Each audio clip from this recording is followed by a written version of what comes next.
श्री रामचंद्र कृपालु भजु मन हरण भव भय दारुणम नव कंज लोचन कंज मुख कर कंज पद कंजारुणम कंदर्प गणित अमित छवि नव नीला नीरज सुंदरम पटपीत मानहु दड़ित रुचि सुचि नामि जनक सुतावरम श्री राम राम राम श्री राम।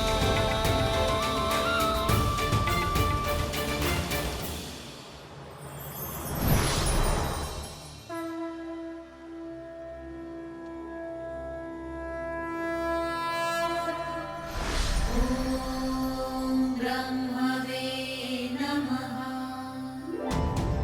अंततः घड़ी आने को है। शीघ्र ही महाविष्णु बैकुंठ पधारेंगे। परंतु नारायण के आगमन से पूर्व हमें वैकुंठ को सजाना भी तो है।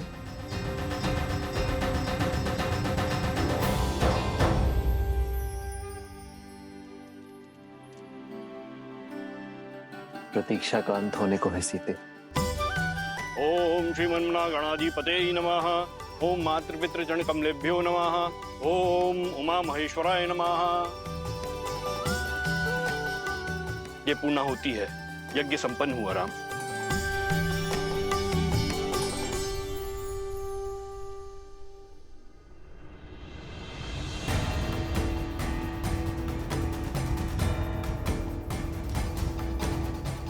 राम, आप ये कुशा दोनों हाथों में लेकर जल समाधि लेंगे, अर्थात प्रकृति से दान में मिला जीवन और देह कृतज्ञता पूर्वक पुनः प्रकृति को दान में देंगे। भगवान के अवतार का केवल नहीं गुणगान है, कैसे नारायण बने नर इसका पावन ज्ञान है। सीता प्रकृति का ही रूप थी। आज मैं अपनी सीता के पास पुनः जा रहा हूँ। मैं इस मिलन का साक्षी बनने के लिए आप सभी को आमंत्रित करता हूँ और स्वागत थी। मंगल भवन मंगलहारी द्रवहु सुदशरथ अजिर बिहारी पुण्य सभी दे डाले मध को कर्म से धर्म की राह सवारी चले संग सब कौशलवासी प्रभु के धाम के होने वासी कर के बड़ा रघुकुल का नाम अब प्रभु जाते अपने धाम। आशा करता हूँ कि मैं आप सबकी आशाओं पर खरा उतरा हूँ। यदि कोई त्रुटि हुई हो तो क्षमा प्रार्थी हूँ। ये संसार सदैव आप सबका आभारी रहेगा। ये सृष्टि इक्ष्वाकु वंशज की आभारी रहेगी।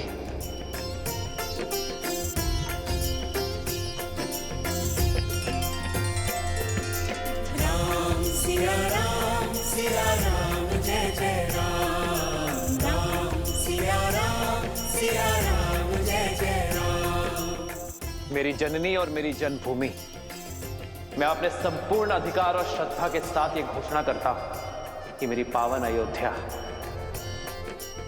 युगों युगों तक तीर्थ स्थल रहेगी। पाप नाशनी रहेगी ये नगरी। अंधकार में भटकती मानवता को मेरी पावन अयोध्या सदैव मार्ग दिखाएगी। पावन भूमि में अयोध्या की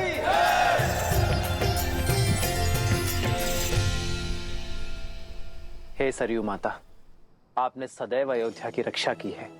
इक्ष्वाकु का यश आपकी धारा में बह रहा है। यदि मैंने सच्चे तन और मन से आपकी भक्ति की है तो उसके फल स्वरूप ये मेरी कामना है कि जो शुद्ध मन और उच्च विचारों के साथ आपके जल का आचमन करे, स्नान करे, उसे हर संताप से मुक्ति प्राप्त हो। आपके जल स्पर्श मात्र से ही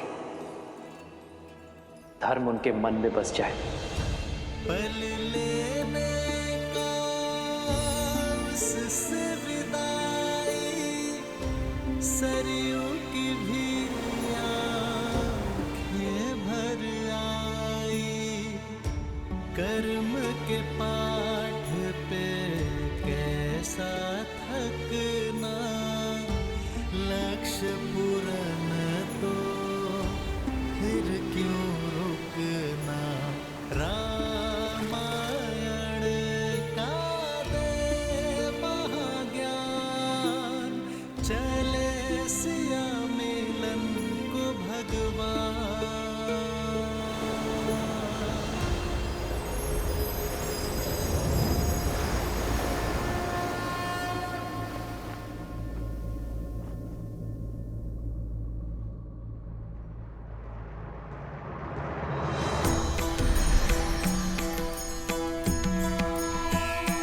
जय जय अविनाशी, जय श्री नारायण, जय श्री नारायण, जय श्री हरि, जय श्री हरि। आनंदा। भरत, शत्रुघ्न, जय जय अविनाशी, सब घटवासी, व्यापक परमानंदा। जय जय अविनाशी, सब घटवासी, व्यापक परमानंदा। अभिगत हो गीतम चरित पुनीतम, माया रहित मुकुंदा। जिगिरागी विरागी अति अनुरागी, विगत मोह मुनि वृंदा। इसी भासर ध्यावहि गुण गण गावहि, जयति सच्चिदानंदा। जय जय अविनाशी, सब घटवासी, व्यापक परमानंदा। अभिगत हो गीतम चरित पुनीतम, माया रहित मुकुंदा।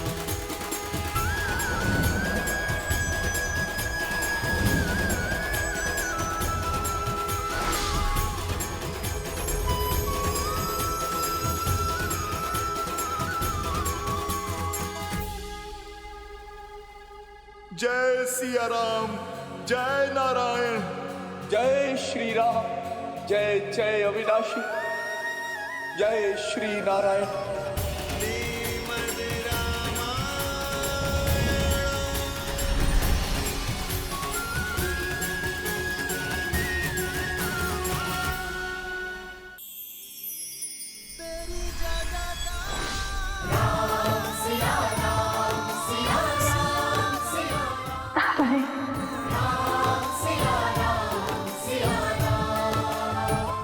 बहुत विलंब कर दिया। मैं तो आपके ही साथ आने के लिए सज्ज था देवी, किंतु आपका ही आदेश था कि अपना कर्तव्य, अपना उद्देश्य पूर्ण करके ही लौटूं। हाँ, आपके बिना वैकुंठ में भी कुंठा भर आती है। अब तो मैं आ गया हूं देवी, अब भी आपकी दृष्टि में चमक नहीं। आपका ही उलाना था कि मैं हर बार आपको एकाकी छोड़ देता हूं, किंतु इस अवतार में आप मेरे साथ रही देवी। इस अवतार में पूरा वैकुंठ मेरे साथ जाएगा देवी, और आप मेरी प्रतिछाया होंगी, क्योंकि अपनी श्री के बिना इस विष्णु का कोई अस्तित्व नहीं है देवी। हाँ, देखा ना आपके साथ विवाह के पश्चात परिस्थितियों के कारण अलग होना पड़ा, और फिर कर्तव्य के कारण फिर से वर्षों का बिछोह सहना पड़ा। यही हमारी नियति है देवी, वैकुंठ में हो या धरा पर, अपना उद्देश्य पूर्ण करने के लिए, एक दूसरे को संपूर्ण करने के लिए एक दूसरे से बिछड़ना ही पड़ता है। हमने ये पीड़ा भोगी संसार के लिए, पहली बार इस संसार को आतंक से मुक्ति देने के लिए, दूसरी बार इस संसार को नारी का महत्व समझाने के लिए, अपने कर्तव्य निर्वहन के लिए। आप तो विष्णु के प्रणाम पात्र हैं देवी। रहने दीजिए, आप लक्ष्मी को मनाना अच्छे से जानते हैं। और आप क्या जानती हैं? यही कि अंततः श्री राम लीला संपूर्ण हुई, जो सदा इस संसार में रहेगी। रामलीला नहीं देवी,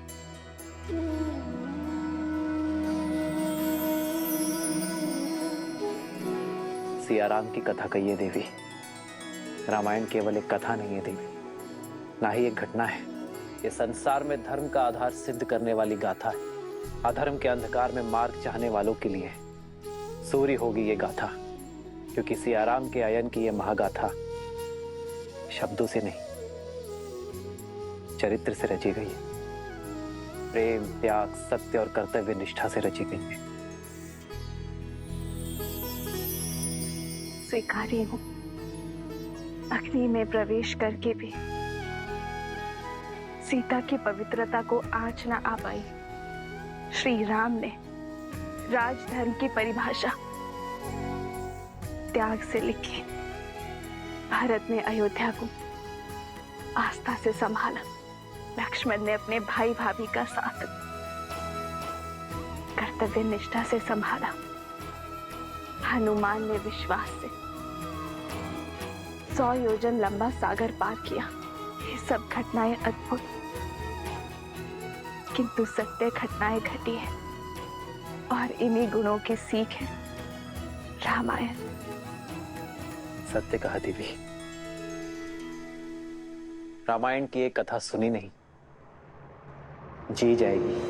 संसार हर पति हर पुत्र में राम को खोजेगा, हर भाई में भरत, हर स्त्री अपने पुत्र में लवकुश और देवर में लक्ष्मण को खोजेगी। हर रावण के विरुद्ध दुर्बल व्यक्ति हनुमान से सीख लेकर खड़े होंगे। जिस भी मन में प्रेम, कर्तव्य और धर्म, उन सभी के मन में रामायण सदा रहेगी। जब भी कोई पापी धर्म की सीमा लांघेगा, अनंत सागर का दुर्ग उसकी रक्षा नहीं कर पाएगा। संसार की कोई शक्ति उसका कवच नहीं बन पाएगी। धर्म हर सागर पर सेतु बांधकर, हर कवच को तोड़कर उसका अंत करेगा, फिर से स्वयं को स्थापित करेगा। यही है रामायण की कथा।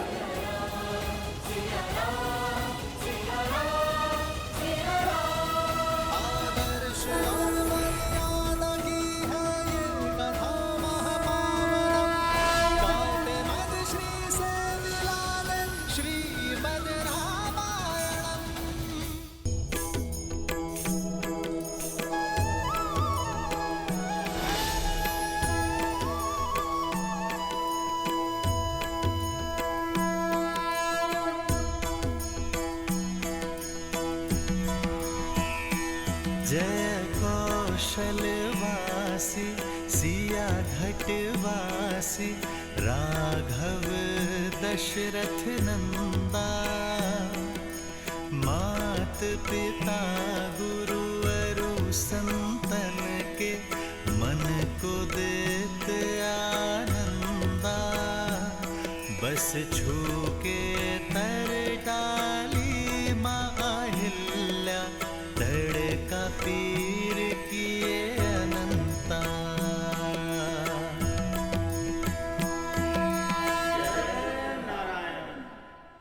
एक प्रश्न है नारायण, यदि मृत्यु लोकवासी रामायण किसी भुला बिसरा बैठे तो क्या होगा?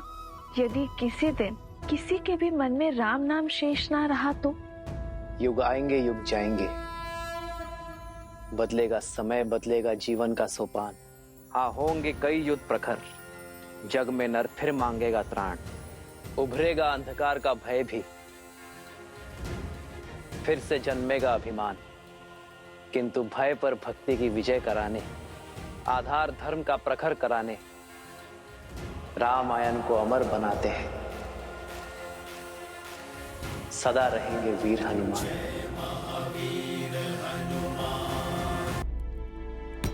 भज मन राम चरण सुखदाई। हनुमान देव सर्वु सुर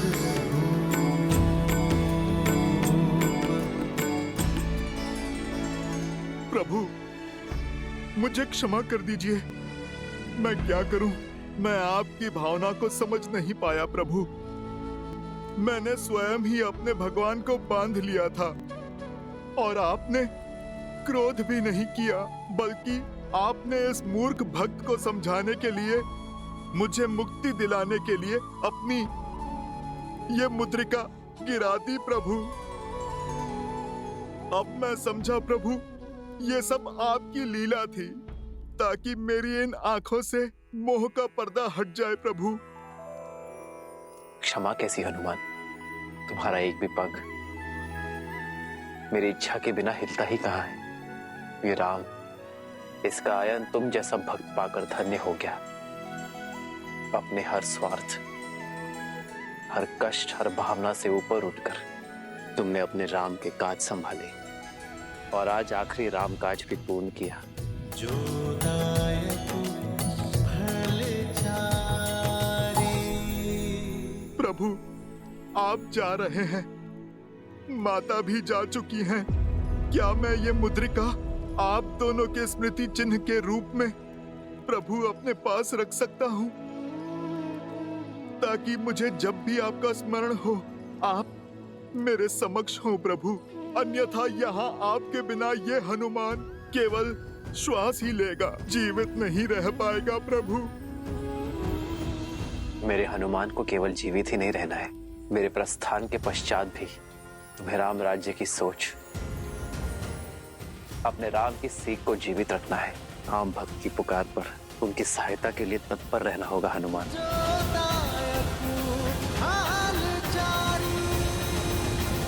मैं आपको वचन देता हूँ, जब तक इस विश्व में आपके पवित्र आयान की गाथा गूंजेगी, तब तक मैं प्रभु इस धरती पर रहूंगा और मेरे प्रभु श्री राम की सोच, उनके आदर्श के सीख की रक्षा करूंगा।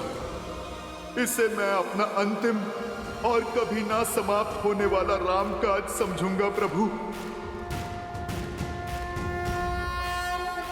अयोध्या से मेरे प्रस्थान के पश्चात भी तुम अयोध्या के रक्षक होगे हनुमान।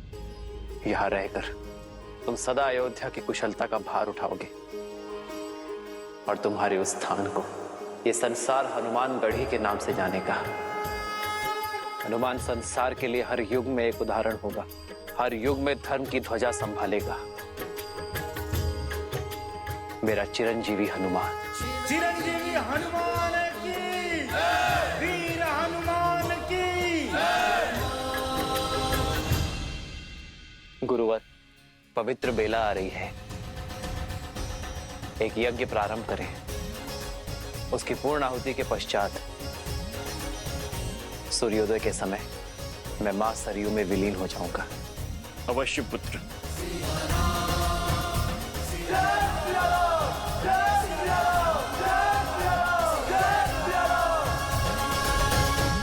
रामायण का अंत इतना कठोर क्यों? क्यों सबको एक साथ सरयू में विलीन होना है? आपसे अधिक भला इस तथ्य को और कौन समझ सकता है कि मनुष्य जीवन का आधार उद्देश्य है और उद्देश्य की पूर्ति के पश्चात रुकना अशुभ होता है। और वैसे भी इस संसार को अमृत मिल सके, इसके लिए आवश्यक है किसी को तो विष पीना ही पड़ेगा। और भरत, लक्ष्मण, शत्रुघ्न और देवी सीता कौन है, ये आप तो भली भांति जानती हैं। ये सब वैकुंठ निवासी ही तो हैं। सरयू की प्रजा के रूप में साक्षात देवता तो श्री राम की लीला के साक्षी बनने गए थे। सबको लौटना ही था। ये अंत नहीं है, ये आरंभ है। श्री राम द्वारा स्थापित धर्म के संरक्षक बनकर हनुमान सदैव रहेंगे और विभीषण वो असुरों को वश में रखेंगे। नारायण के अगले अवतार में इन दोनों की एक विशेष भूमिका होगी, जहां ये दोनों उनके सहायक बनेंगे। और माता कौशल्या, सुमित्रा, कैकेयी, वो अपने पुत्रों से पुनर्मिलन कब करेंगी? माताओं का ऋण भी शीघ्र ही चुकेगा देवी। नारायण के 8वें अवतार में देवी कौशल्या और देवी कैकेयी उनकी माताएं बनकर जन्म लेंगी, माता देवकी और माता यशोदा के रूप में, और देवी सुमित्रा शेष को जन्म देंगी। जिस प्रकार कर्मों का फल अगले जन्म में मिलता है, उसी प्रकार पुण्यों का फल भी अगले जन्म में अवश्य मिलेगा।